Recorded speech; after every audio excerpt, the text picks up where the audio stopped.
disaster must come. At best, only postponed.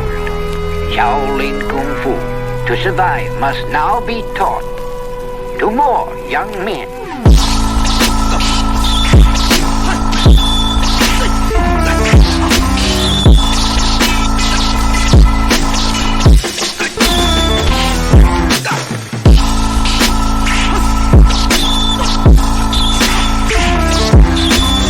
Welcome once again to another episode of Fists, Kicks, and Flicks, the podcast about martial arts, movies, and life. I am one of your hosts, Eugene Plowden, and with me, as always, my podcast partners, Mike Gibbs, Joe Harley, and Angel Diaz. What's up, fellas?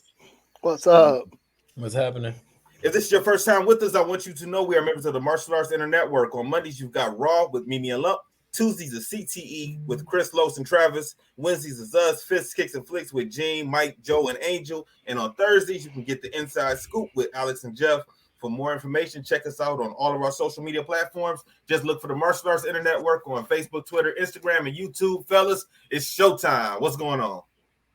Tired, What's up, man. Gene? Yeah, you guys did some traveling this week. Tired. Man, it was crazy. We did the AKs this weekend, went there, and they got snow. So the ride home was, you know how it used to be. Yeah. That's why Travis asked me if I was going. I was like, nah, I'm not going, because I didn't want to have to drive back in any snow. I hate driving the snow now, you know. Yeah, but I didn't even know you were going, Mike. Yeah, I think I told you guys. I might have just told Trav.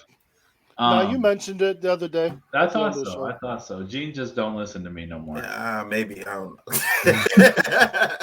But Mike, did you compete or did you just go? No. I didn't know if he was going to do weapons or forms or nothing. No, I wouldn't even do that if I wasn't in shape. I've lost. I'm down to. I've lost 69 pounds. I'm still not where I need to be to even really, with my hip, feel like I need to train even. You know, I wouldn't compete or anything if I'm not training. So, still a little ways away from that. Okay. So, but one of us did compete. Yeah, Angel. What's up, man? You had a good time, huh?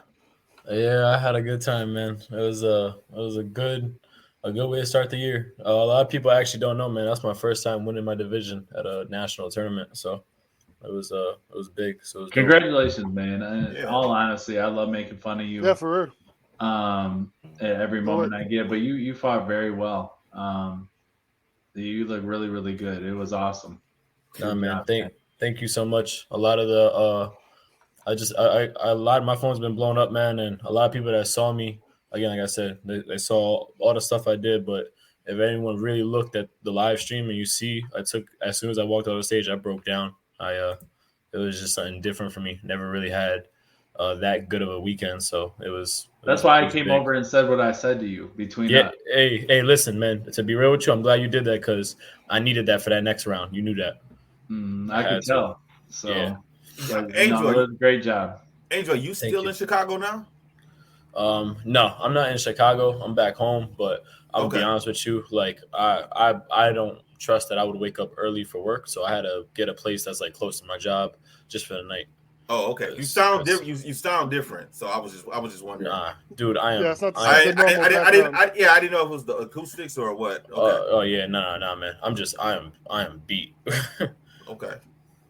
Joe, but, how about your mouth gear is ugly though. Your mouth guard, man. That's like something like I think you stole from somebody from the 9 and 10-year-old girls division. I'm gonna tell. Well, you know what? I'm actually gonna tell you it's a matching mouth guard just to let you know. So that's why I wear it. It was cute, man. You don't have to bring it on the next episode. The saga continues. I got y'all. No, but I'm excited for today's show. You know, there's a method to my madness, and the reason why I picked for us to watch the real Miyagi is, at the Arctic Challenge that the channel promoted, helped promote. There was an awesome competitor that created quite a stir. Braden Hunter, Charlie. So Alex is gonna enjoy this show. I don't know if we're live or not. Are we live? Yeah, we're not live. No, we're not live on it on Facebook. Oh, so everyone will get to see it. But Yeah. we're gonna have Braden Hunter join us today. And There he is, speaking of the devil. What's up, man? He is with the Demarest system, and that's who the documentary is about Sensei. So, welcome, Braden. Welcome to the show. Thank you for having me. I had the pleasure to judge you at the Arctic Challenge, and you shocked us. I know Avery and I, were after the division was sitting there watching and talking about you, and you were the talk of the tournament, man. Great traditional, great technique. I know who you are. We had a brief conversation, and I do my research, but why don't you introduce yourself for our listeners and kind of tell us your name, rank, and serial number, if you will.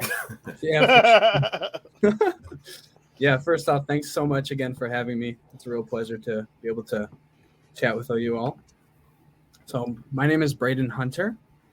I'm originally from Chesterfield, Michigan, which is in Macomb County.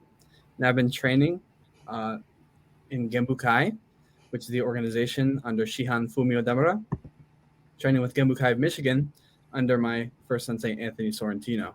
I've been training for just under 11 years in traditional Shitoryu Karate Do, as well as Okinawa Ryukyu Kobudo. And we also practice Toyama Ryu Batodo, which is one of the old sword arts. Yeah. So I'm into a lot of the old stuff, as you can expect. So I actually, I used to work right across the street from your guys' dojo on Grossbeck. That's right. So I've actually stopped in there and had a conversation with Anthony before. Great guy. Was he in the movie? He was, yeah. Documentary? I thought he was at the end. Yeah, he was interviewed alongside his brother, Ben. Okay. Yeah, I thought I recognized him. Just talking about how much he travels. Yeah. Okay. Everywhere in the world. So what's kind of something crazy you can tell us? Obviously it's a documentary about Sensei, but what's a kind of story with you could share with us and the listeners about that kind of wasn't captured in the documentary? Yeah, I mean, everyone's got their story that they can tell about their experience with Demaro Sensei. First time I met him, I was, I think, 12 years old when he came to Michigan, and I met him for the first time. And, you always hear so many stories about him and the experiences that he's done, who he's taught with, trained, and everything else, all his movies and such. So it's definitely intimidating at first when, boom, there he is. This man's in real life. But a lot of the things that I noticed about how he teaches is very similar to how it was in the Karate Kid films. Really? Not necessarily about, wax on, wax off, thunder floor, but the idea of muscle memory being taught. He'll always say, similar to Bruce Lee, saying it's better to practice one kick 1,000 times as opposed to 1,000 kicks one time. So Demerson is very big on consistency. Wow, that's deep. So are you? Looks like you're in a dorm room. That's right. I'm in my where are you studying at? I'm in my third year at Michigan State University. Oh. I know I got a lot of. So okay. I know I'm go blue. Joe is go blue. Go blue. Gene is go blue, but our producer is a Michigan State grad. So, so Eugene's brother is he graduated from Michigan State, so he'll be happy to hear that. What are you majoring in? Yeah, so I'm a double major in voice performance and music education. Oh, awesome. Okay. So I'm a singer, and I'm hoping to someday be a high school music teacher. Oh, great. Wow. That's fantastic. Awesome. Thanks. So just kind of, have you done a lot of open tournaments or, kind of what drew you to the Arctic Challenge? Yeah, I had really not done a lot of open tournaments. This was my first big one. I had been to an open tournament that was a little smaller previously, but coming out of the pandemic and just looking for more opportunities for competition. And it becomes exceedingly harder when I'm up at school and I don't have a lot of time. But I was just searching around on Facebook, other websites, and saw this one that was based out in Warren County. I said, well, it's not too far. I can head right out there. Yeah, that's awesome. Well, I'll just tell you from, my perspective, having a traditional background, seeing somebody like, right away that this isn't somebody that just learns a form or a kata or a hyang to compete in a specific division, like a Korean form to do a Korean division, or Okinawan form to compete in the Japanese Okinawan division. Like, you can tell you are 100% traditional martial artist in the traditional division, and why you did so well. Will we see you in other events, open events? I hope so, because I think that I think that's what the circuit needs, is good, true martial artists, especially with your Numchuck. That was awesome. The Kabuto. We need more of that in the traditional divisions. Hey, real quick, I gotta say this because it's driving me crazy. Him being at Michigan State is pretty wild, because back in our day, Mike, Michigan State actually had a tournament and a karate school. There's a different people kind of now there, but they I don't think they're in the basement of the IM West building anymore. I was gonna say, because I did a camp there for 2 years. I did a camp there that was in the broiler room. Yeah, that was in the dungeon, they called it, in the boiler room. Yep. Of the IM West building. And they were I forget how they say it. I think they were Pukang Tang Sudo. Yeah, that's right.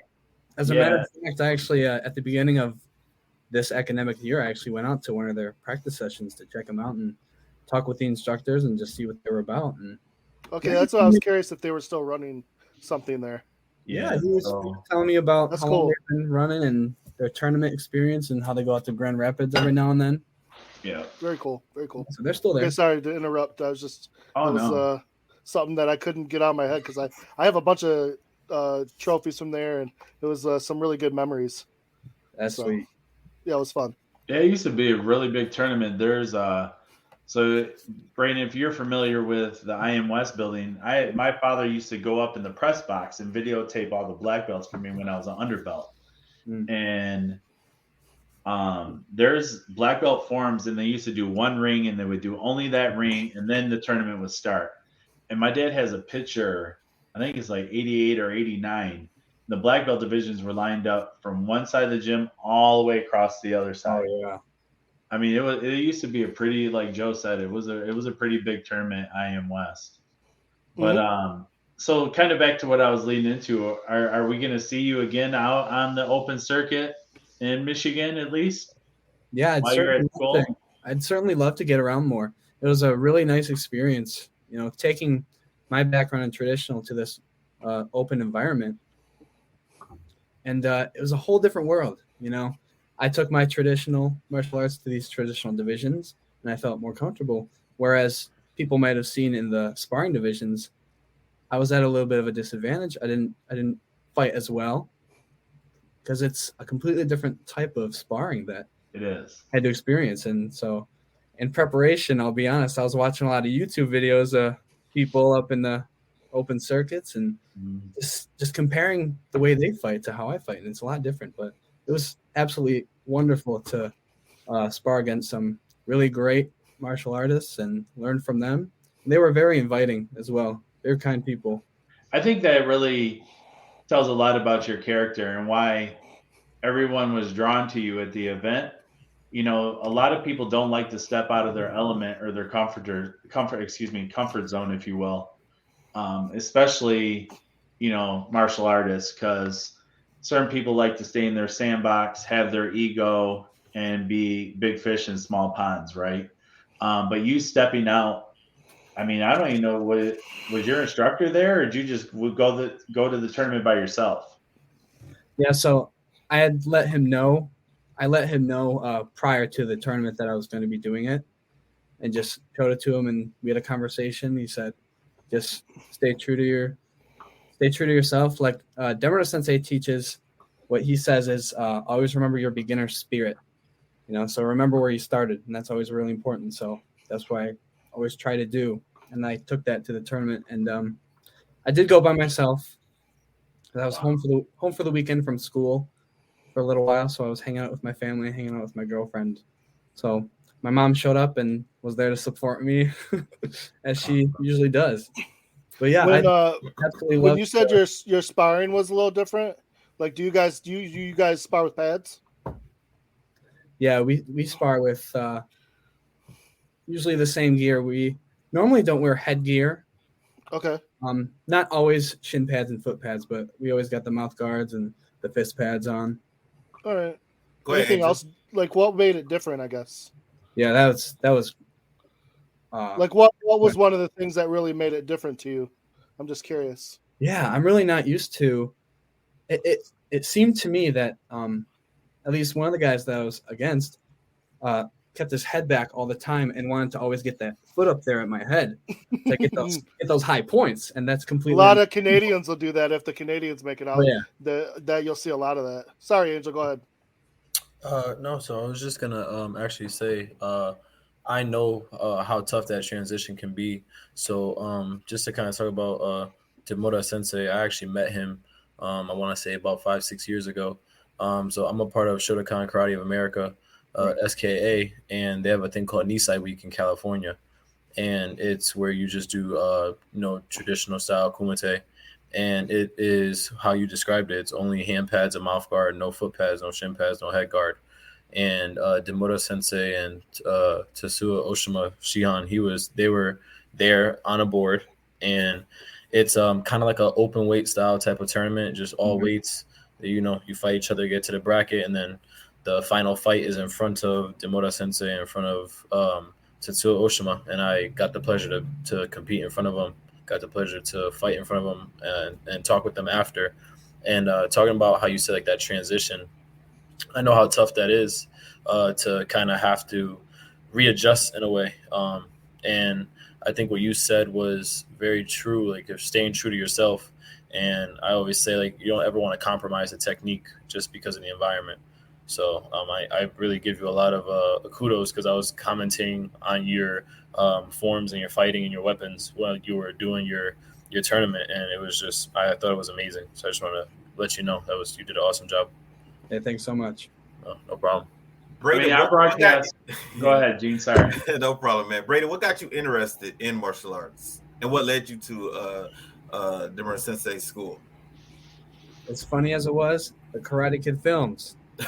Where he's stunt double, man, and I didn't know him at the time, but seeing those films and just like the idea of Mr. Miyagi as that figure of like mystery and this man that comes from Japan and knows all these things, that was really interesting to me, as well as some of the Bruce Lee movies. Okay. Watching those with my dad, and I was like, wow, he moves so fast. And that's where I fell in love with the nunchaku. He's going crazy with the nunchaku. So my dad and I went around to several local schools until we ended up at Genbukai of Michigan with Anthony Sorrentino and took a trial class. And I said, this is the place I want to be. And I was 9 years old then. I'm 20 years old now. Okay. Oh, wow. 11 years. That's awesome. And what rank are you? So in 2015, I earned the rank of junior shodan. Now, in Genbukai, we have two different ranking systems for juniors and adults.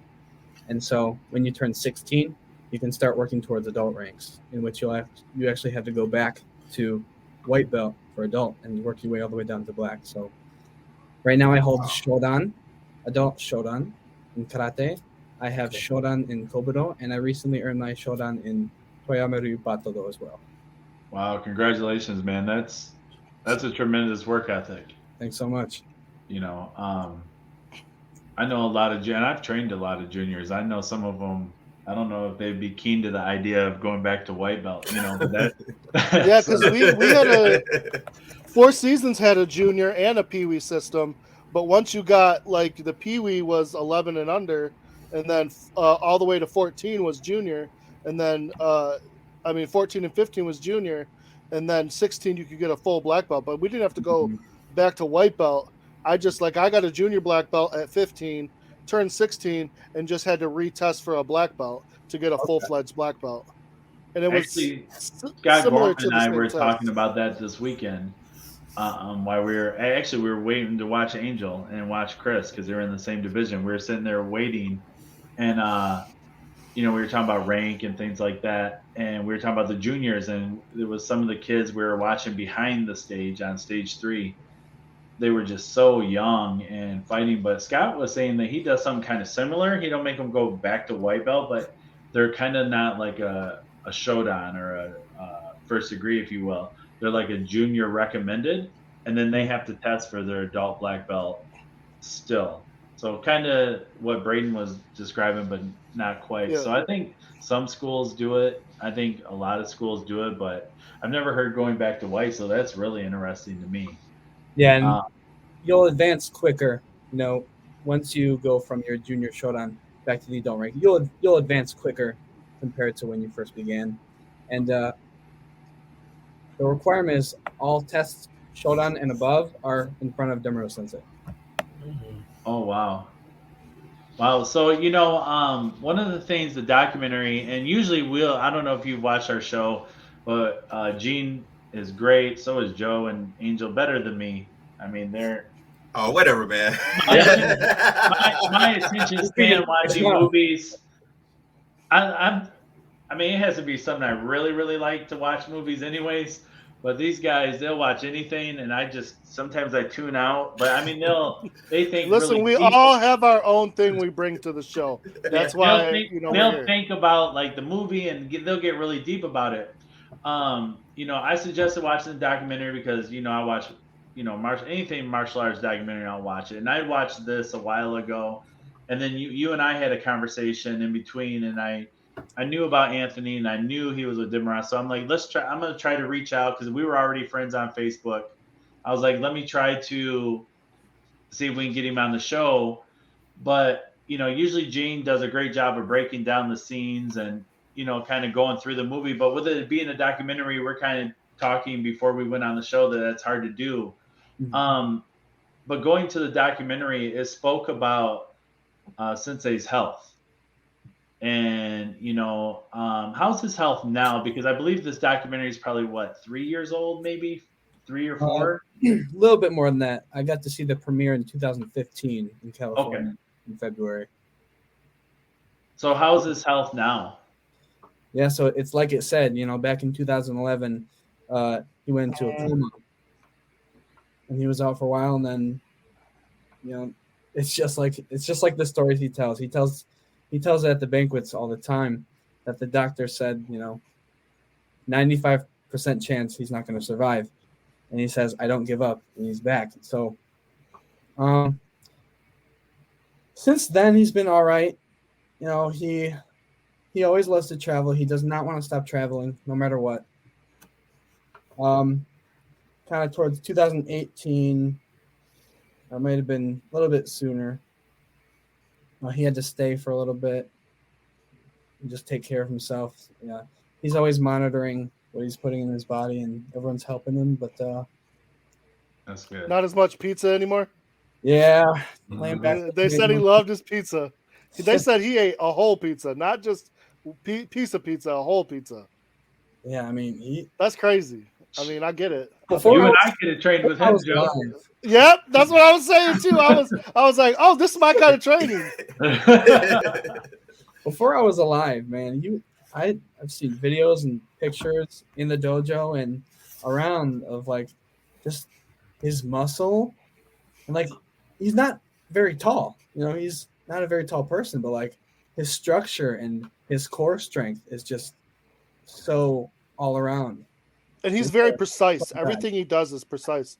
That's to use the stuff he was doing with the nunchucks. I mean, I've swung a pair of nunchucks. I've hit myself with some nunchucks.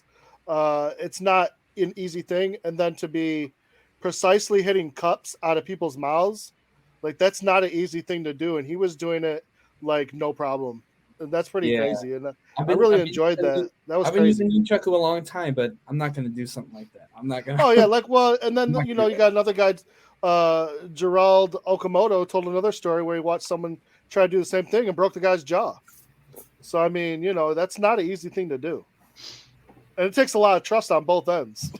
Yeah. I'm not holding that cup. No, definitely not. So, Braden, the next tournament in Michigan, I believe, is in the end of March sometime. Dragon, I think. Yeah, it's in Lapeer, Michigan. I'll send you the information about it, or it'll be on Facebook. But hopefully we see you back out there, man. Just kind of back to your performance. You can tell you have a strong base. Like I was saying before, Travis works hard on the channel. We do have quite a few viewers. So, Angel did the commentary. Were you commentating with Alex or Jeff, Angel? I was actually commentating with all four of us at that particular moment. So, we had viewers on, just obviously the people from the channel from Virginia, Minnesota. So I really wanted to get you on, get you that exposure through the channel because they loved your performance. And these are life. I mean, I know Jeff Doss has done karate as long as I have. I mean, I think Jeff started in the 80s as well, with open tournaments and things like that. I know Gene grew up with it. Joe grew up with it. Angel and I are just getting to know each other, but, obviously I can tell he's done martial arts for quite a few years as well. When did you start, Angel? I started when I was 5 years old. Yeah. So, but I mean, just to get respect from someone like Jeff, and Jeff competed this weekend at AKs. He did well also. So great job to Jeff. But, hopefully you get out there and we get to see more of Braden Hunter because it was great. It was awesome. Great performance, like I said. Would you always compete with the Numchuck if you were to compete again? You said that's your favorite weapon, right? Yeah, Nunchaku. Yeah, all the Kobudo weapons that we practice, we don't really have forms designated for competition. You know what I'm saying? Right. We practice Kama, Sai, Nunchaku, Tonfa, Oiko, and Teko, but Nunchaku is one of the weapons in which, you've got your kata, but you can change a little bit of things to make it a little more exciting. So that's, with the jump towards the end, that spinning and jump. Yeah. It's just, just spin around on your 2 feet, but that's one of the cases in which you can kind of make it a little different. But right. I really like to also use the bow. I know some good bow kata as well as tonfa. Awesome. I'd like to see tonfa. The tonfa's not a huge one. In our area, I can think of one for sure that does it, maybe two. I just have a quick question, Braden. So do you like doing kabuto or you like doing kata more? Which one is your favorite? Because when I saw your Chansenyara Kusanku, it looked really strong. Thanks so much.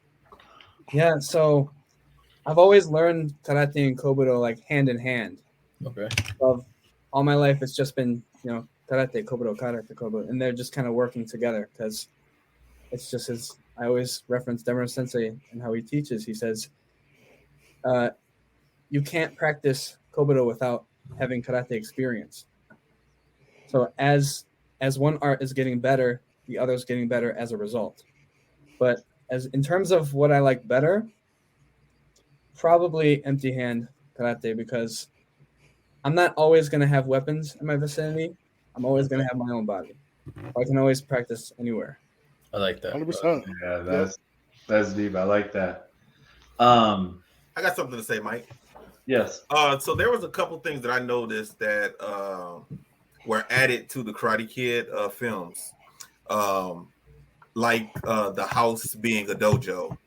But it wasn't explained in the film if that was a residence also. Was he also living in the dojo as it was or did he stay somewhere else? Because I know Mr. Miyagi lived at that house in the movies. Right. Is that the same with Sensei?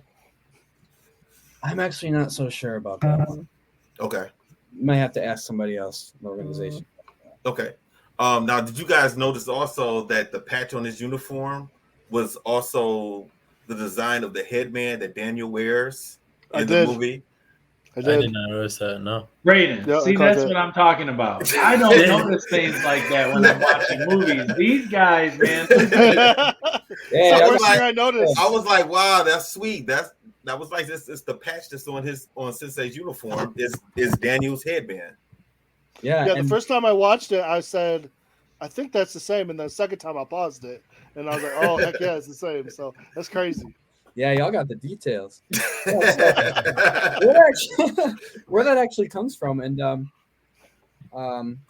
in 2001 is when Demuro Sensei branched off from Japan Itosukai and made it his own organization, which is Genbukai, and that's what it's been since. And that's just his family crest. Ah, Wow. Oh, okay. That's That's awesome. where that comes from. That's fantastic. Yeah. Wow. What does everyone think about the director originally wanting Demura Sensei for Miyagi and him not being confident enough to do it? Because that blew me away. Like, I just always thought Pat was the man and that was the one they wanted. But the fact that he was emulating Demura and Demura was his stunt double really was crazy to me. What do you guys think about all that? Yeah, I mean, right off the bat, the first thing I think of when I think about the experience is I think Demuro Sensei was too humble. He was probably I feeling agree. too humble to accept that role. I agree. And maybe feeling that, oh, you want me? Like, I've only been here about 20 years now, and you're asking this of me. And he probably didn't feel as confident, because he might not have been as comfortable with the English language as he'd mentioned. right. So he was thinking that somebody else can do it better. But It then, sounds like they were great friends though, and became great friends out of it. yeah, so. they really did. And but I mean, even so, Pat used him as his muse almost. I mean, he basically, because Pat spoke perfect English, and so he used like pretty much the character as. I mean, that's why this whole thing, I guess, because I was trying to figure out why they called this the real Miyagi, and then I realized I was at that too. point, Yeah. 100%, he is the real Miyagi because the character, that's where that character came from, and then he just put his own creative spin on it. Well, he even said like when it sounded like he was speaking at a banquet. Yeah, I know what you're talking He about, Mike. talked about having him have that accent now or something. He had mentioned that. So, I mean, that's awesome. So he was on your Shodan testing board, you said? That's right. Wow, that's so And cool. it's not that he comes to you; you have to go to him. You know what I'm saying? So, Why you had to go to California? Yeah, 2015. That was for my junior Shodan. So I had the opportunity to be able to go and celebrate his 50th anniversary of teaching in the United States, and I was able to test for my junior Shodan. Whereas for my adult Shodan, I went to Indiana, Genbukai, and tested in front of him there in 2019. Oh wow. Where's there a Genbukai in Indiana? I lived in Indiana for a minute. I think it's around Huntington. Oh, okay. Downstate. Okay. Wow. Karate's such a small world. In what world would Angel and I ever talk this weekend? That's what I'm telling you, man. It's crazy. That's awesome. So, back to the sparring at the Arctic Challenge real quick. I don't remember. I know I judged. You know what really messed me up at the Arctic Challenge was judging that senior division. Their fight was 14 minutes long. There was a senior fight that was 14 minutes long. I actually meant to say something about that. So, did he stop, drop, and roll at one point? All right. What? Yeah. What? Yeah. No, I'm being serious. I just didn't know if I because you're saying it. I'm like, I don't know. I always thought like I made that up. No, they really did. There was a group, Brayden, I think, competed against some of them. There was a really eccentric I'll just say eccentric, combative martial arts group that was there. They really had like a freestyle, if you will, type system, and their sparring was like you could tell Braden come from a traditional martial arts, good background. He wasn't trying to reverse punch the heck out of somebody. I don't remember who you fought, Braden. Who did you fight? Oh, well, first man, the big man, was his name? Richard? Right? Oh, you fought Avery. Yeah, he fought Avery. Oh. So that's Gene, that's Gene's cousin. Yeah. And Travis, our producer's cousin. He's probably the number one ranked open circuit fighter in the world. Oh man, yeah, it was great. It was great. Shame in that, man. No. Come on, man. No shame in that. He was talking to me after, congratulating me, and yeah, he's a great man. Oh, he's very humble, very respectful. We all love him for obvious reasons, but that's what I'm saying, man. That's what I really respect him. My admiration for you comes from coming from a traditional world and coming in to fight the number one fighter in the world. I mean, that just tells something about your upbringing and, from Anthony to from Sensei and everything. It's great. I mean, it's, a lot of people wouldn't do that. And, if there's one thing I really want to express to you today is how much I appreciate that. I know we've done it a little bit. Our instructor had us. I think we did some AAU tournaments before and things like that, and just a different experience. But I don't think we ever fought the number one fighter in like that system or anything like that. I just think that's awesome, and congratulations to you on just stepping out of your comfort zone, man. That just tells a lot. But kind of leading into that, why I'm bringing it up again. How has the martial arts helped you as a student? You talked about your degrees. You talked about your singing. I have a beautiful voice, I feel, and I can sing, and I feel like I can sing. Some people say I can't, but I don't think I could ever get in front of a group and sing. Just stage fright or whatever you might want to call it. How has martial arts helped you with your singing and in school at Michigan State?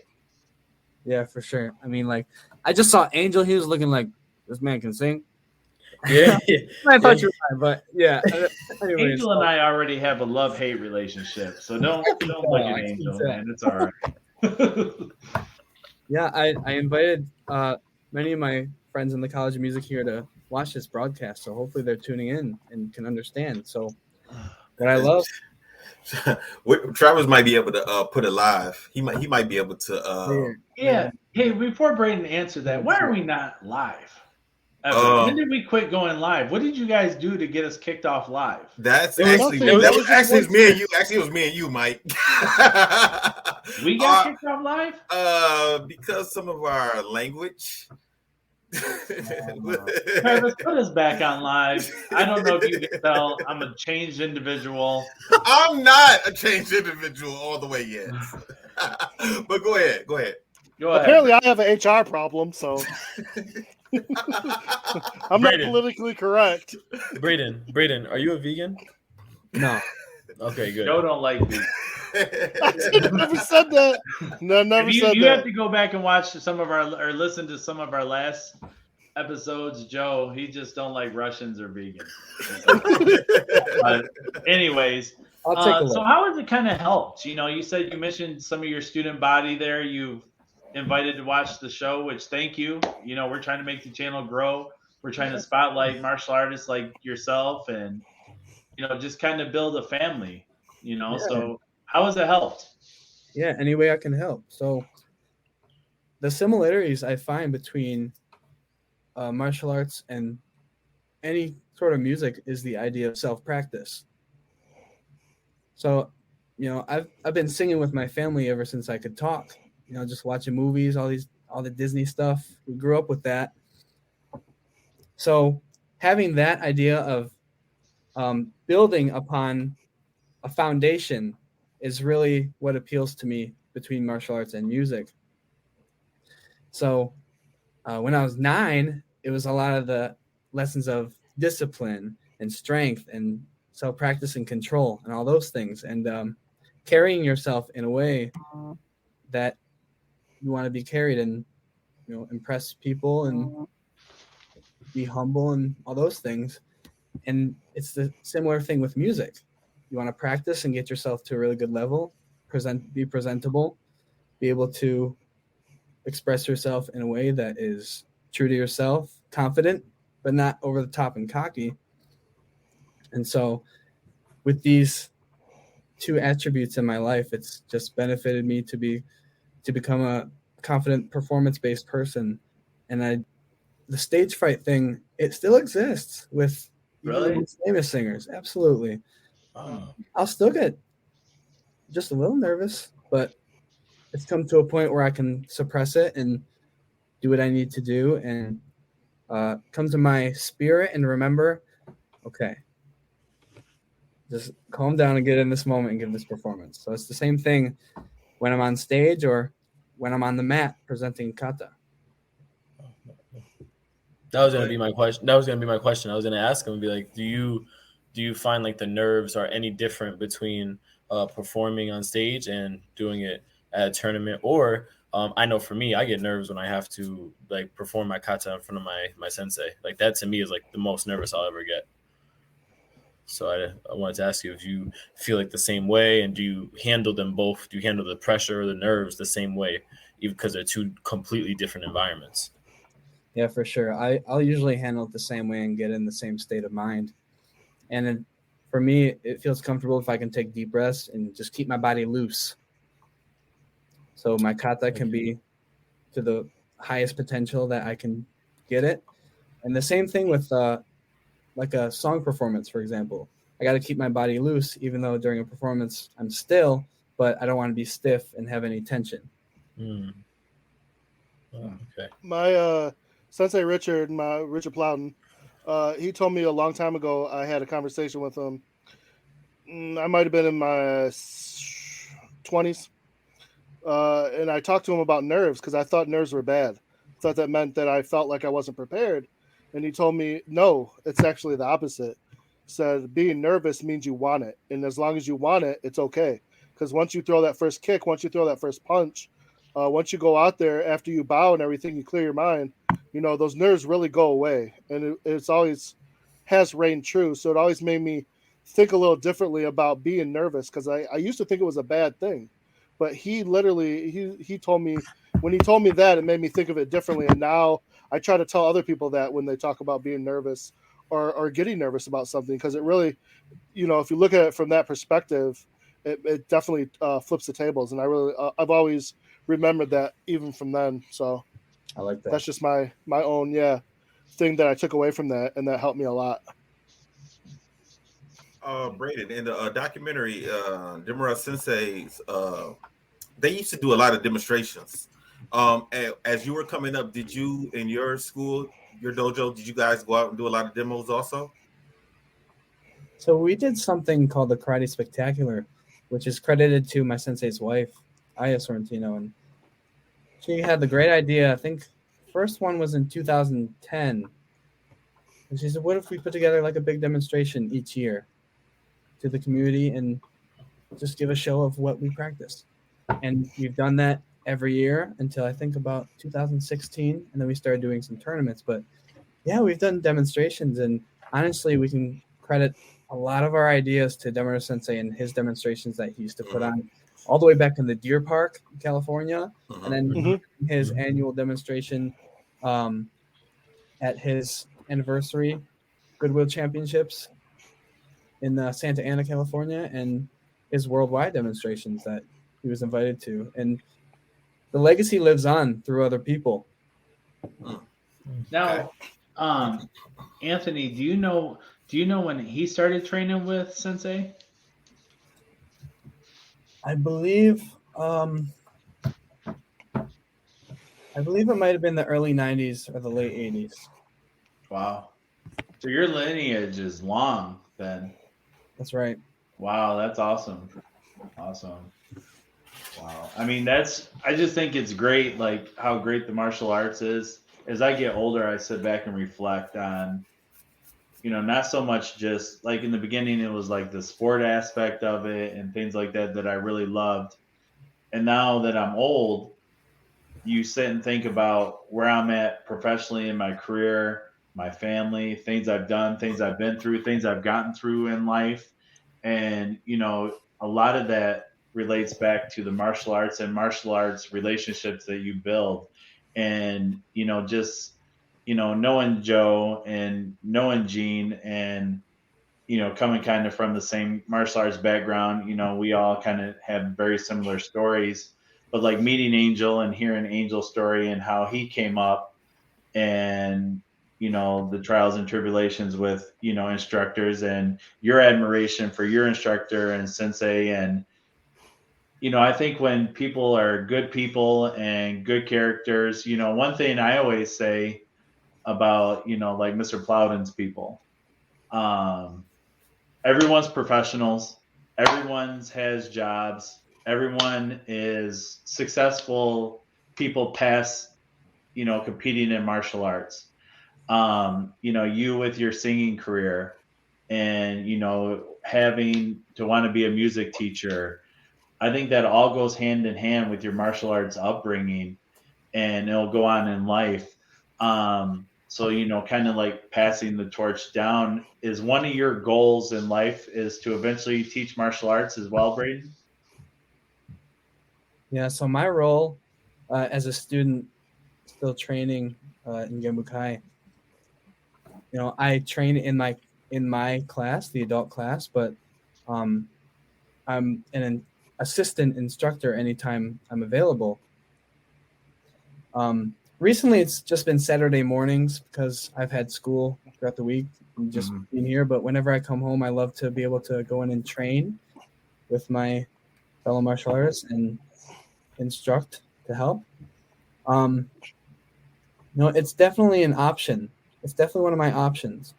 Well, I'm not, right now the idea is be a music teacher, but I'm not going to restrict myself just to that, Right. Because if someone's in need, then I want to provide that need.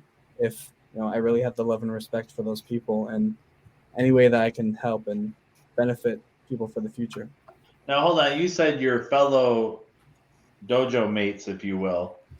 Now, there's a whole nother crew of you ready to come wreak havoc on the open circuit in the traditional. I mean, let some of us win now. We want to try to win. You can't just come in and dominate everything and take all the first, second, and thirds. No, that's great. Yeah, plenty of people that I train with as well, of all ages and upbringings and all that. Wow, that's great. Great. I don't have any other questions. Gene, do you have anything? Joe, Angel?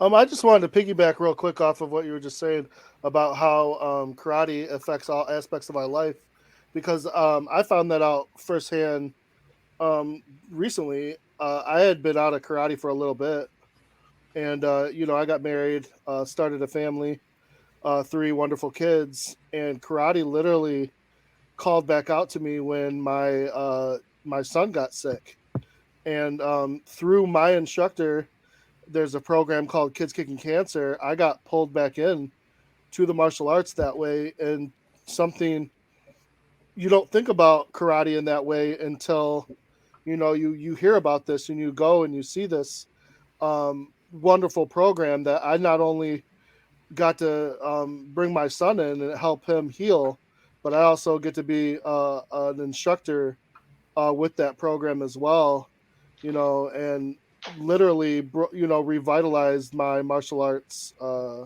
career. So for me, like, as far as life in general, I mean, it really just brought me right back into the whole fold, and right back here doing this program, which I absolutely love. So to me, that, I love all those aspects of martial arts. You could just really be a part of anything, not just, kicking, punching in competition. So Yeah, I'm really happy to hear that. You about to do some other Thank you. teaching too, Joe, right? Yeah, Gene's gonna have me start teaching Bo at his club starting March. That's right. Super dope. Super dope. So I gotta brush up. Who did the? Hold on, stop. Time out. Who did the commas? You or your twin brother Greg? I did the commas. You did the commas. Mm-hmm. Okay. What did Greg But do? Thigh. Greg did Size. thigh. And Greg has me on size for sure. Yeah. If I was gonna do size, gotta I'd have mix to learn it up. I from Greg. remember you guys used to do it. Yeah. Yeah, but I've But, also done. I know sword, bow, and nunchuck. I can do 1 and 2 nunchuck. But mine's not traditional. Mine's far from traditional. Go ahead, Angel. I see you had a question. Yeah, so I just wanted to know, Braden. You know, I can kind of relate with your experience and with Demora Sensei, and I again, like I said, I kind of have like the same upbringing. So I just wanted to know, through just all the teachings you've had with him, and just through the experience of being in the system, what do you think is just the one aspect that he's impacted your life the most on, that you could really like say it from what you learned through Demora Sensei, it's like impacted your life and you carry with you with everything you do? I would definitely say, a lot of places have a dojo-kun or a class creed, as it's familiar with, and it's the idea of allowing karate-do to develop yourself as a person to achieve your goals, not just in the martial arts, but in life as well. So using the karate spirit, using the mushin and the zanshin, your awareness, and as a human being to be able to tend to everything in your life. And just the way he delivers that, it's just so unique in the way he speaks and teaches those principles. It's really hard to do when you're not him. He just knows the perfect way of doing it. I got you. I understand. Thank you. No problem. Hey, Brady, I got a couple questions about testing. Are your testings closed or are they open? Like, do you have your family and friends watching and supporting, or is it just you guys and your senseis? Our tests are private. Okay. So it's just the people testing and the people that are doing the examination. Okay. The second part to that, when you had your test, how many did you test alone, or did you have other people with you? And if you had other people with you, did you have like a mass testing of people from other dojos in other states or anything like that? Yeah, so the test for the rank will be the same for everyone testing for that rank. When I was up there in California for my junior Shodan, it was a bunch of other people testing for all different Dan levels. There were 5 of us testing for the junior Shodan, and then everyone else was testing for like Shodan, Nidan, Sandan, some even up to Rokudan, the 6th degree. So there were a lot of people there, and there was a lot of opportunity for rest. But Gotcha. when I was up there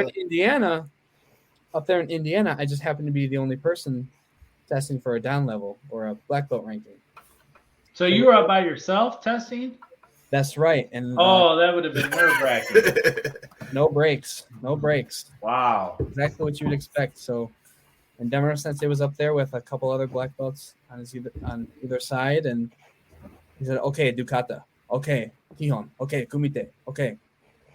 Dang. It was tough. It was the hardest test I've taken. Wow. Oh, wow. Okay. Anything else, guys? I got one last thing. It was mind-boggling to me to find out probably one of the greatest scenes in the first Karate Kid movie was not Pat. It was Demora Sensei. You mean with the skeletons when they were fighting? Yeah. Cobra So Kai? when he climbs over the fence, like Pat couldn't get that choreography the way he wanted it, and they had Demora. And I just think that I want to watch that now, and I really want to see if I could tell the difference, because that's crazy. Yeah, I did that, Joe. Right after this, and I was paying because I always just assume because it's not many shots, and most of them you're seeing Pat. For most of and it's in the dark and it's camera angles. Yeah, and it's camera angles. So I was fooled for years up until recently. And the other thing that I liked is how Pat's people did not want him to say that he wasn't doing his own stunts, but he himself wanted to give the credit to Demora, which I think is very honorable. And I mean, he should. He shouldn't take credit for that. That's not his thing. Yeah, absolutely. That's all I got. Yeah, that really blew my mind because I mean, like, I love this documentary. Everyone really should check it out if they get a chance.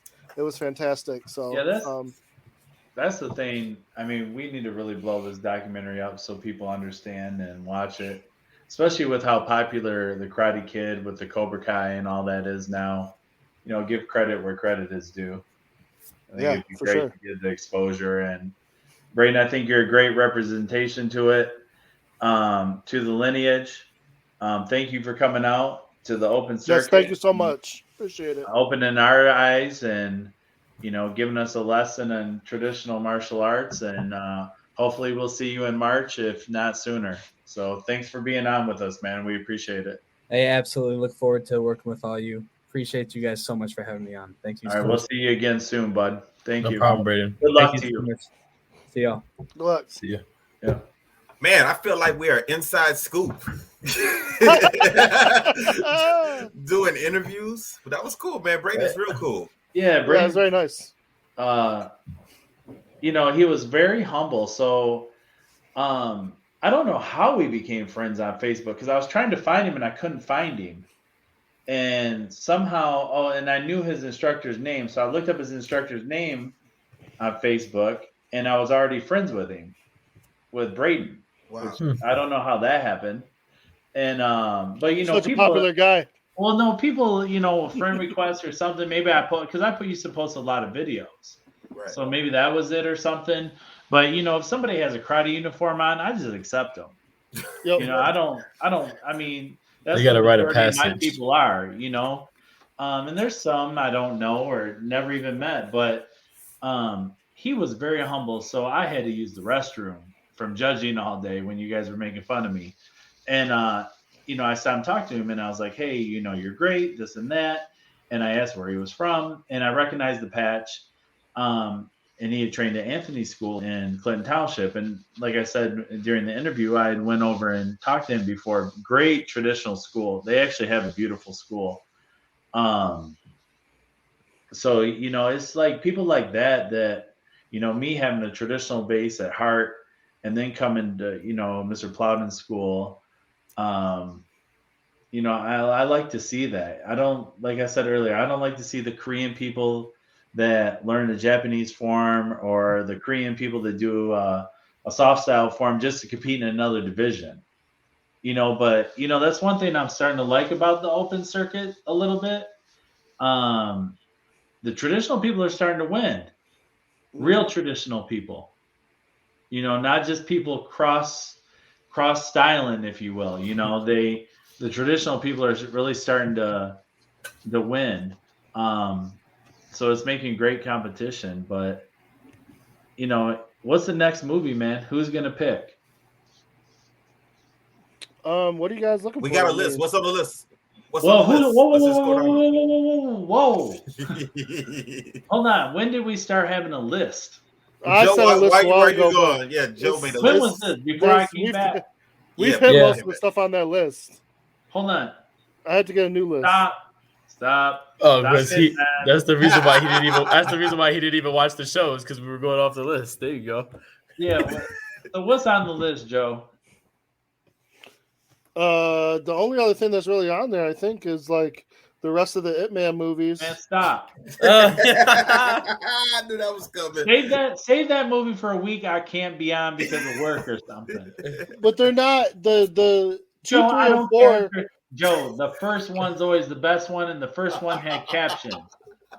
Yeah, but the rest of them don't have captions, and they're actually still good movies. Joe.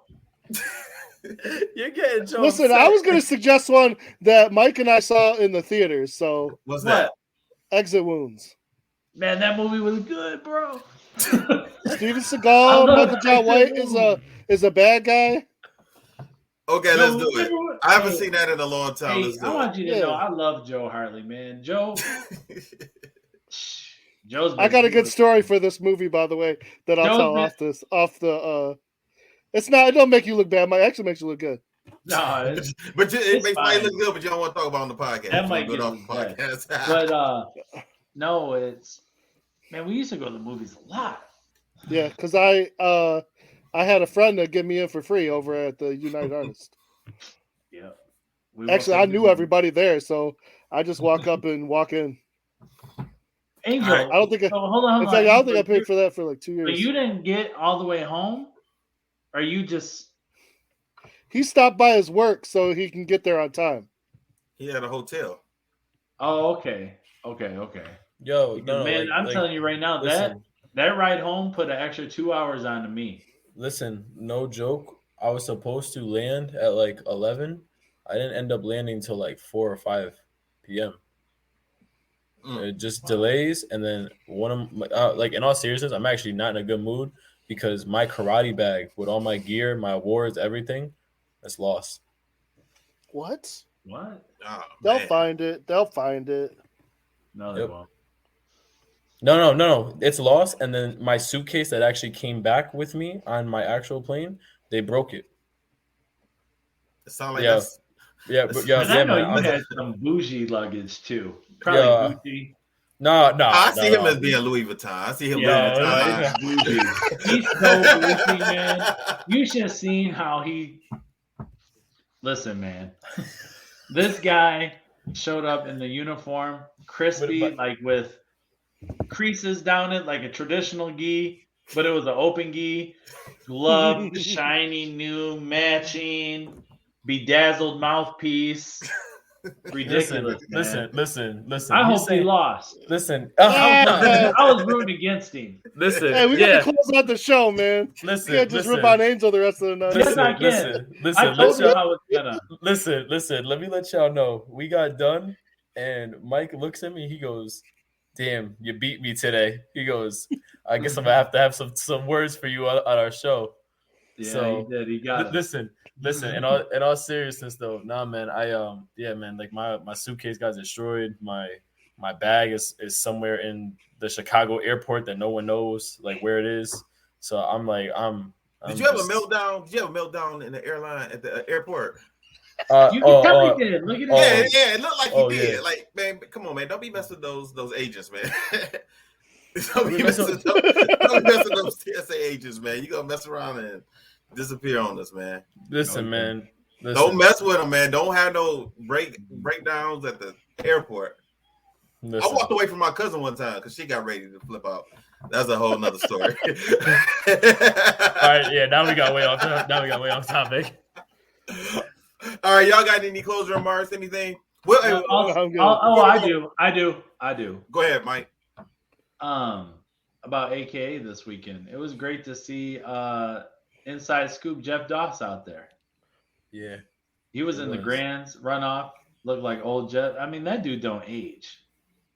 No, well, hold on. Let me tell y'all something. You're saying that because Jeff and my brother, they went up against each other for like almost every single Grand every time. So that is your brother. Yeah, that's my brother. So Sam? Yeah. Why you he's like sweet. that, Mike? You didn't know that, Samuel? Listen. I'm gonna tell y'all, he's sweet when he talks to y'all, but we have our talks. It's what you saw me do. Those are our talks. We have those talks with each other. No, I could tell. No, but he's awesome, man. Yeah, he's awesome. You guys had a great weekend then. No, it was a good weekend for us. But I'll tell you what, like I saw Jeff went up, so Sam went up, then Jeff went up, and I'm like cheering for Jeff the same way. And Jeff gets off, and he comes over. He started like bending over. I'm like, what's wrong, man? He's like, yo, man, my hips can't keep doing this. I was like, oh shit. I was like, yo, you want me to go get some DW40? We'll spray it out there. We got you. Like for real, man. Like Jeff, they got some Bioflex or something? Yo, man, it's crazy, man. And I'm gonna be honest with you, like seeing Jeff in person, I thought he was taller. Come on, man. No, I thought he was taller. Jeff, man. Jeff's my guy, man. I thought he's my guy. We can make fun too. of you all day, but don't make fun of Jeff.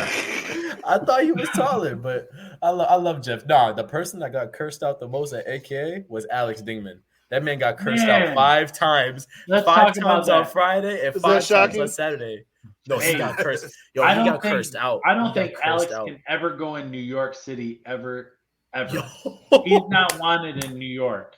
Yo. Oh, I know what you're talking about. Did you watch that Division? Yo. Highway robbery. I know we were taught not to complain about judges. Yeah. Holy, you know what? Yo. I can't believe they let Alex out of the ring. Like Yo. he talked about my judging. Man, he's.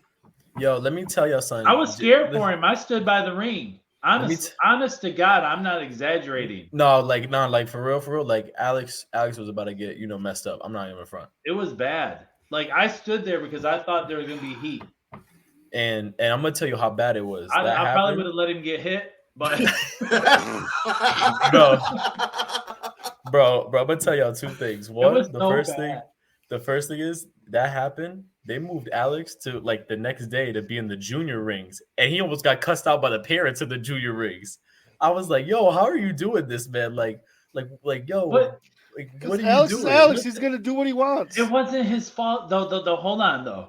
I'm not saying it was. I'm It just saying wasn't I know his what. fault. So I'm could gonna tell. say, listen, the center judge didn't have control of the ring.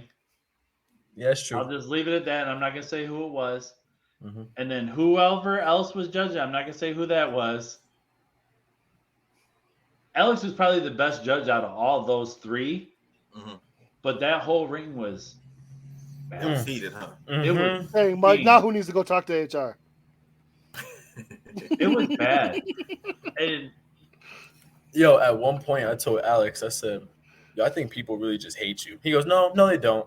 I was like, it's just a tournament. And I was like, I don't know, man. The way them conversations went, I think they really just hate you. Like, he could never go to New York ever again. Oh man! All right, what do we? That was tough. The real Miyagi. What grade do we give this movie? A I'll plus. give it an A. A A plus. for sure. Yeah, man. A plus for All sure. right, cool. All right, we're gonna wrap it up for this week. Next week we're watching Exit Wounds, right, guys? Yes. Okay. I'm gonna take that as a yes.